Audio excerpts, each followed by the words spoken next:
Okay, so finally got in pads. We get to play real football, which was good today. I'm excited about watching the tape. We're getting a lot of reps. I might have mentioned this last week, but on most springs we have between 85 and 90 players, and right now I think we have 112 out there based on so many early enrollees, transfers, and then the super seniors. So we're able to get a lot of reps. Even our young players and new players are getting really quality reps. So that's an exciting time for us, and I'm looking forward to watching the tape and seeing what guys do. Their attitudes are good. We got a long ways to go, but we're competing. We're telling them if you make a mistake, it's okay, make it full speed. Take a lot of pride in what you do, continue to work hard, and so far we're getting that from the players.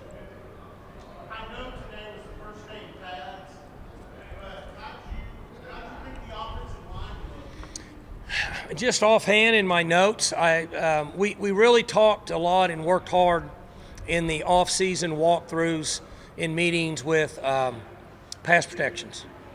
We weren't a good pass protection team last year, and I thought today we were better. Again, it was early, and I haven't seen the tape, but it looked like we were better in protection, which will allow us to be a better run-blocking team. So I'm excited about that. We have a lot of young players that are getting quality reps, and I will say that it's fun to watch the third group, which are in most cases are guys that have never played at this level. They're early entry guys functioning pretty well as a third group in the offensive line, which is the most difficult part of spring ball.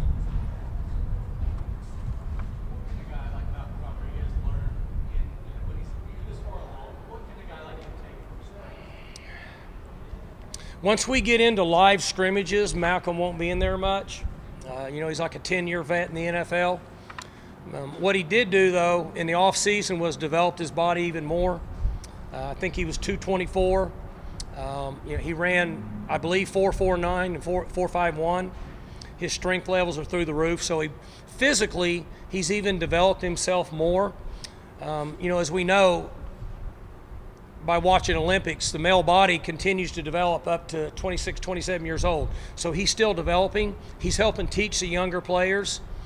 Schemes, I would be pretty safe to say he's got it all down. But his leadership and his input with the young players should be valuable. The offensive line on the third string looking pretty good.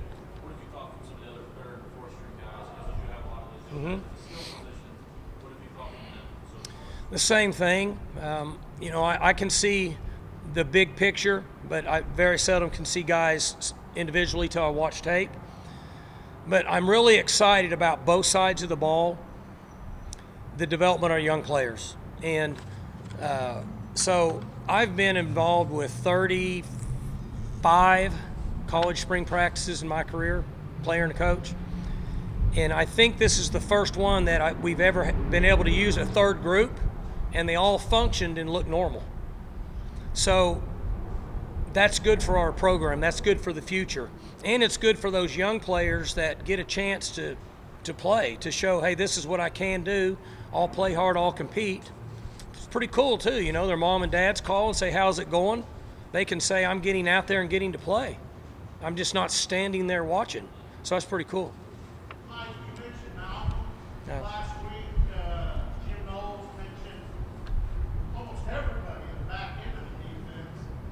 How much do you depend on the older players not coaching, but kind of filling in the gaps and progressing the education of those guys you're talking about? They can bring a lot to the table.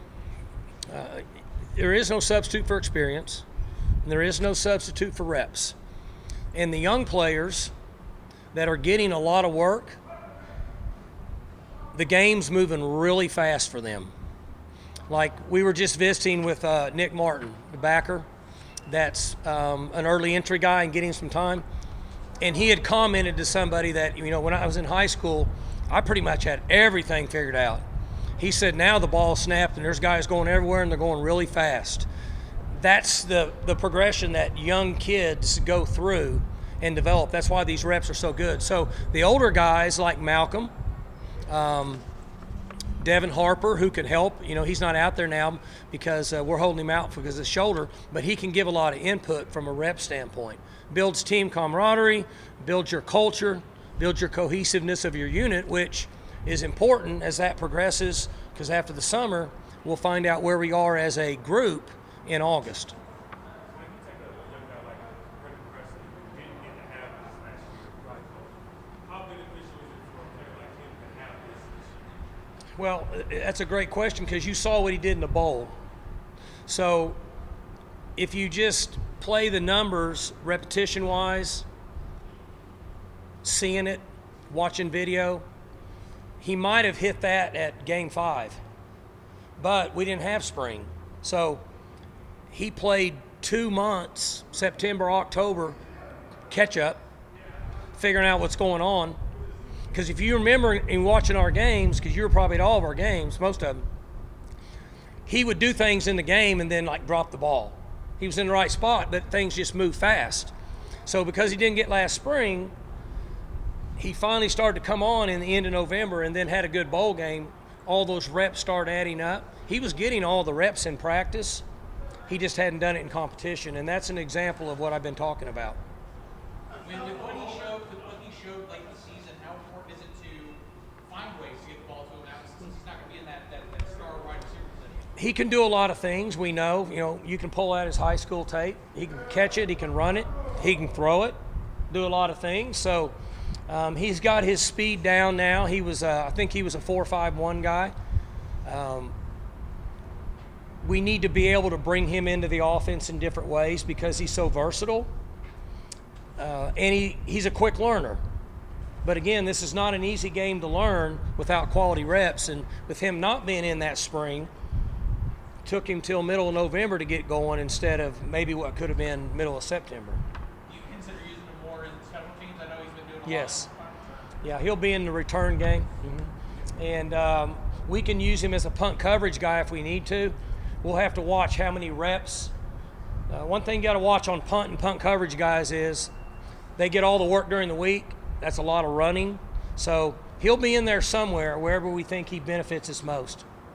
A couple of older guys that came in at mid-year, two, and then Jacob Warren, running back. How are they blending in, and have they stuck out to you at all? Well, Danny's doing good up front. Seems to be doing well. Again, today was the first day we were in pads, so the first 3 days other than assignments, not really a chance to evaluate him. Some of the other guys, particularly Warren, seem to be doing well. Those guys have 2.5 to 3 years of experience at playing at this level, so those are valuable reps for those guys. And that should pay dividends for them earlier than the younger kids because they've already been there and done that. Observations on the quarterbacks. You haven't been able to see them. Right. The Spencer and Shane have a lot of work, have had a lot of work, and they seem to be doing really well in their reads at this time. That's one thing we can get out of these practices because their reads are going to be the same, pads or no pads. They seem to be doing very well. Spencer is, I would say, further ahead now than he's been in his career. And then, you know, Shane's still learning. Just because he played last year, he's still learning and getting better. It's going to, you know, it takes him time to come on. So they're getting quality reps, and a lot of them. Yeah, Coach, I don't know if you brought up this, but it seems like you guys may have one of the deeper running back positions in a while, with those 4 guys who realistically could You're right. game time. So what does that balance look like with those 4, and like how are you guys managing that? Well, it's a really good thing because we know all 4 of them can play. They've proved that they can. The difficult thing is how do you get them all work? The good part of that is, unfortunately, that is the most violent position to play in our level, in my opinion. Those guys get beat up. So that gives us a little depth, and it should allow them to stay healthier longer throughout the season. We had, I think Dez carried at one game like 30 times, 34 times. That's too many times. Now, he was rolling pretty good. So the thing you do with running backs is they all want to get a lot of reps. But if they do have enough ability to someday play at the next level, their bodies become a precious tool. So they need to protect them. When they're in the game, they got to roll. But the fewer hits they take over their career is better for them and us. That's where the advantage comes in of having depth at that position. It seems like pretty much all four of them have different skill sets. Mm-hmm. So is that something that you guys plan on using just in different ways? Yeah, I don't know if we're smart enough to figure that out, but LD's a burner. Warren came in the other day. It was 215, and he ran 4.56. So rolls pretty good for 215 pounds. Dom's going to run under 4.6. And Dez ran 4.58, and Dez was about 212. So we got a pretty good mixture there of guys that will compete, and they all get along, and that's a good thing for us.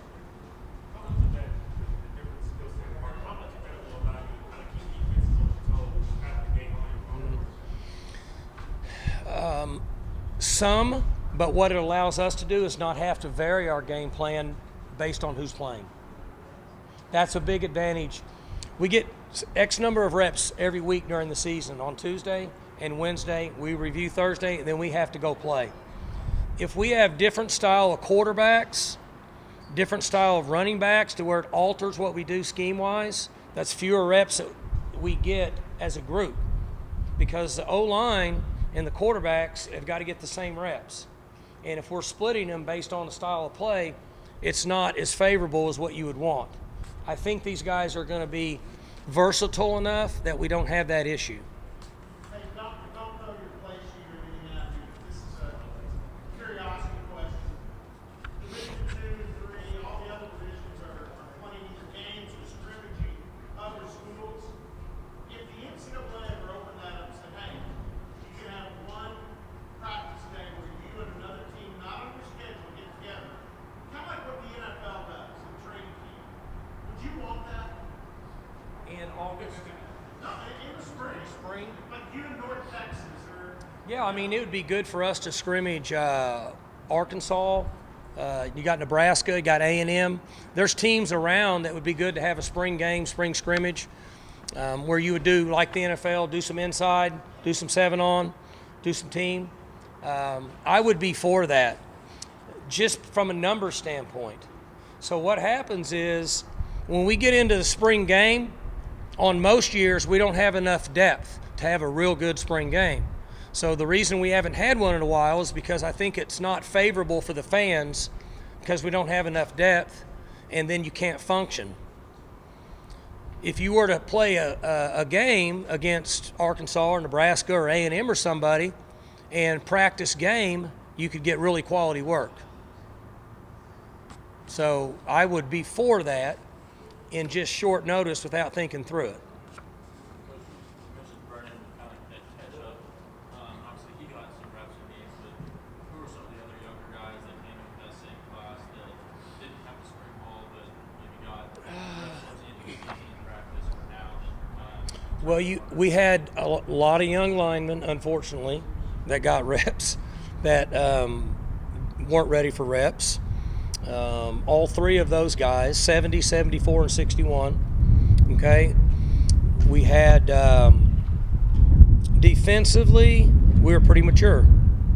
We didn't really play many underclassmen. And then Shane got a lot of reps where he got kind of thrown into the fire. And he's coming along and doing well. Alex Hale, first time ever as a kicker and was doing fantastic, would be another guy. So this is a really good spring for us. I just want to stay healthy and practice hard and keep getting a lot of reps. Coach Dunn. Good? What's that? Just one question. Coach Dunn kind of insinuated last week that Tate Martin would likely be the guy who kind of fills in that slot of Wallace. What kind of development have you seen from him from a year ago now? Well, Tay is just now getting in shape.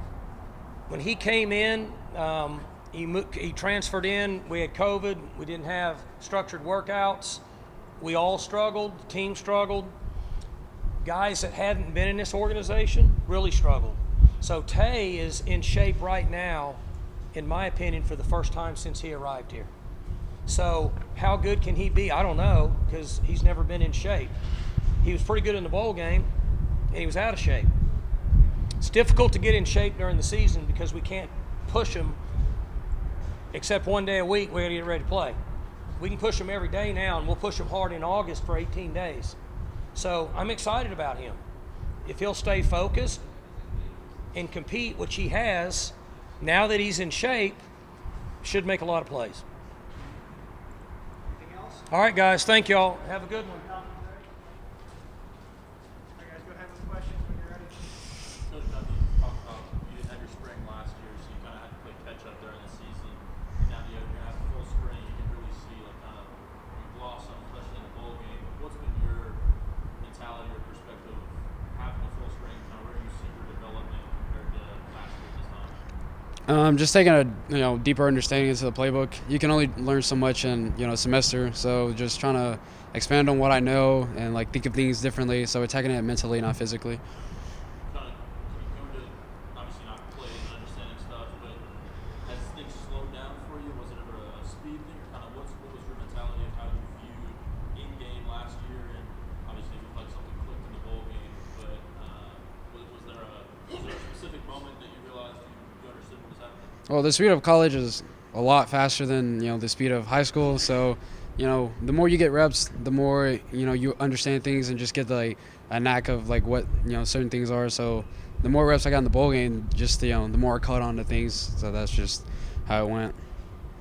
From like an off-field perspective, being able to have spring ball, do you feel like you're getting more of the normal college athlete experience than you did last year? Definitely, because not home a lot. None of us are, because we're always up here just like doing something, whether it's film or lifts or just doing film on our own, running routes, catching the ball. So we're always just doing something, either it's by ourselves or just together. So yeah, it is kind of a normal college experience.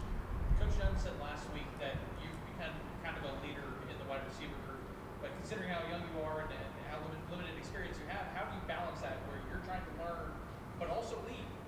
I'm not gonna lie, it's kind of weird because when you have people older than you or stuff like that, or just as young as I am, sometimes you think you haven't earned this right to be that leader and be that person. So it's not really for me trying to lead other guys, but every single day just coming in trying to attack the day and just be that person. And if it happens, it happens. If it doesn't, then don't force anything. Brian, Coach Gundy said that they can even use you on punt coverage, but he needs to monitor reps, how many times you're on the field. Punt coverage? Really? Yes, sir. You like that? Whatever it takes, to do for the team, all of us would do it. So, don't take advantage of anything. A lot of people would kill to be in this position I am. So I'm not gonna, look at myself and think I'm any different from anybody else. He definitely said the return game. Are you comfortable with both kickoff and punt return, or do you have a preference of one or the other? Are you better at one or the other? I did kickoff return in high school. I didn't really get a lot of reps. I didn't really do punt return in high school. It really doesn't matter to me. Just whatever they need me at is whatever I'll do.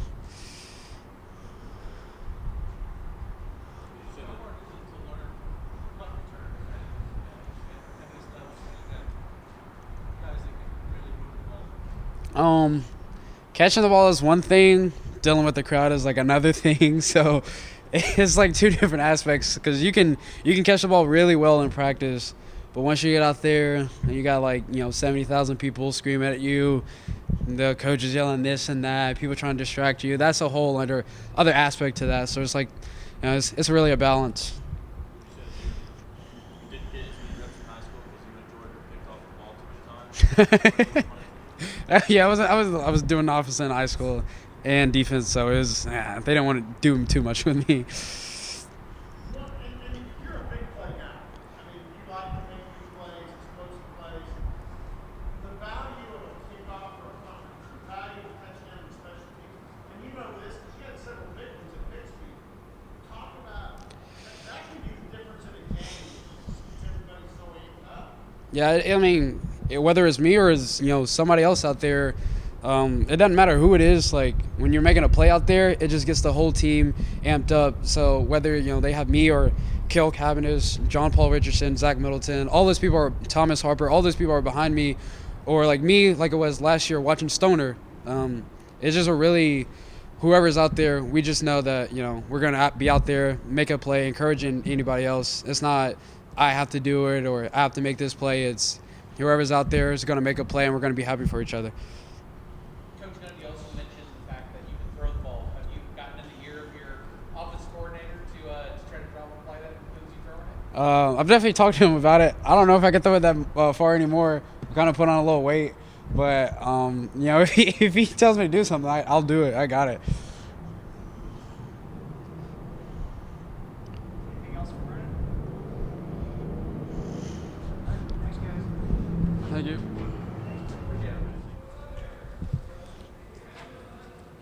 All right, guys, fire away with questions when you're ready. Who's your buddy? My buddy, Hunter? That's Hunter Lang right there, man. I just met him. Big fan. Talked about baseball. Old sport. Last week, Coach Knowles insinuated that you're having a really good time. Is this spring different for you? More relaxed? I don't know. Yeah, kind of like more relaxed, just kind of teaching the younger guys, the defense, because we got a lot of linebackers. So Coy McFarland's in there now with us and Knowles, and they're just like wanting me to step up that leader and just kind of voice my opinion to the younger guys and get them on track with the defense. When you decided to come back, how much of the decision was based on who could really be good? That played a major part in it. I just talked to my family, and we just felt like, I had some things to improve on, and so, it just made it easier coming back. You guys obviously didn't have spring practice last year. Now that this year things are starting to feel a little more normal. What are your, I guess, emotions, this year versus this time last year? Emotions are very high. I love the sport, so every time I get to step out there on the field, I love being out there with the guys, and it's shoot, you can't ask for a better day for a full pad, so it's fun being out there. Are you excited for things to be getting back to normal, full stadium? Oh, of course, man. That's tired of these masks, so I just can't wait for a packed Boone Pickens Stadium. You mentioned first day pads. What have you seen? And they kind of talked about it a little bit. A lot of the young backers, Mhm. you're a leader, Mhm. help them kind of understand what's going on. You mentioned Nick Martin thinking things real fast. Yeah. What have you seen from them, and kind of what do you personally want to do in your role whenever Just let them just let the game come to them. Just don't rush things. You just learn the jobs, learn everyone else's job, and it'll flow a lot nicer for them. You are working with media relations. How's that working out? It's going good. I love working over there with Gavin and Sean, so I'm having a blast over there. What have you been doing? I've been working on some kind of the past players' relationships, trying to clear some of that stuff out, and just like I said, having fun over there and talking to some older guys, and what we could do over here to kind of better handle stuff over here when they leave. Who are some of the best players you've been talking to? Trey Flowers won, Ramon Richards, Jerome Morrow, and who else? I talked to Charlie Johnson. He's an O-line here, so I talked to quite a few guys. You mentioned taking that leadership role. You were a young guy here. Who kind of taught you what being a leader was like? Who did you learn from? Well, when I was playing safety, it was Trey Flowers and Ramon. They just told me, kind of the ropes. They led me a lot. Then the linebackers, it would be, Jay Phil, Justin Phillips, he was here, and Chad Whitener. So, How much did they influence how you started teaching and being leaders of other guys? kind of just setting the tone. Everyone comes out there, kind of like dead. So, they just change the tone of things. And for me, that's a big part in getting everyone going.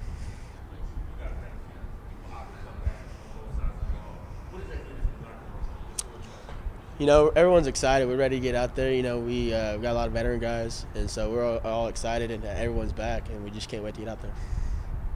Did you tune into the wrestling finals a few weeks back? I did. What do you think of AJ? He looked good, man. I love the guy. I talked to him the other day, so I think he's throwing the first pitch today at Oak Break, so See if I can go over there and watch that. See how that goes.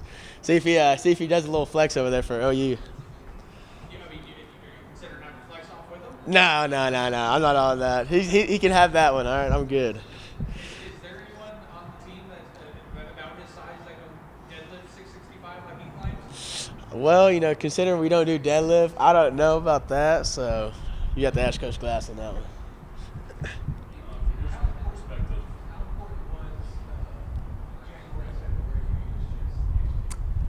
It's very important. I just, like I said, came in, and just get a major routine. February. When was that around? Spring? Oh, goal wise? Yeah, like I said, just kind of stepping in that leadership role. Getting guys enthused. Make sure they know their plays. The younger guys know their plays, and like I said, we got a lot of veterans back there, and so just making sure we're all keyed in on our parts. perspective, obviously, there's a lot of offensive injuries last year, but from the linebacker spot, you can kind of see everything. What's been your perspective of how they've been operating, now that they're healthy, and got a lot of new guys as you're kind of looking at the entire offense? No, offense is looking good. They got a lot of weapons over there, and so as long as they, start clicking, I feel like we'll have a pretty solid team. Obviously, focusing on yourself right now, the team, the upcoming season, but how much have you been following along with Eamon as he's preparing for Thursday's pro day? I've been talking to him. I actually talked to him the other day, and as the week's gone on, and he said, it's a lot different. Just getting your playbook. It's all about communication up there at the next level. So he's just kind of giving me some pointers and tips.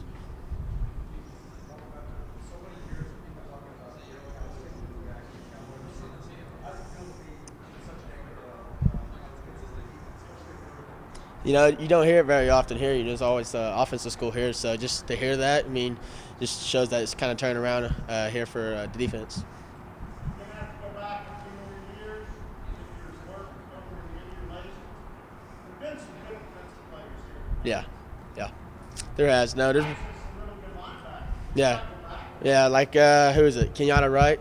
I know his son, so I'm gonna have to reach out to him and see what he has to say about that. Last week, Coach Knowles was talking about how Trey and Holtby were really stepping up at the end of teaching the younger guys the defense. What ways have you seen that just in practice? Just making communicating out there. That's the hardest part for younger guys. You go out there and communicate because no one wants to step on toes out there for the younger guys. So just voicing our opinion, hey, if you know it, just voice your opinion. Just out there and communicate. That's what I'm saying. Just it's a lot of communication out there.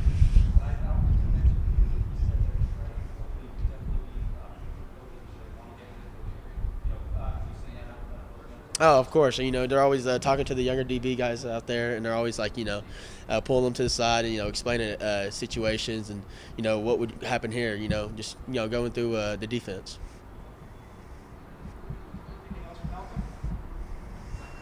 For sure.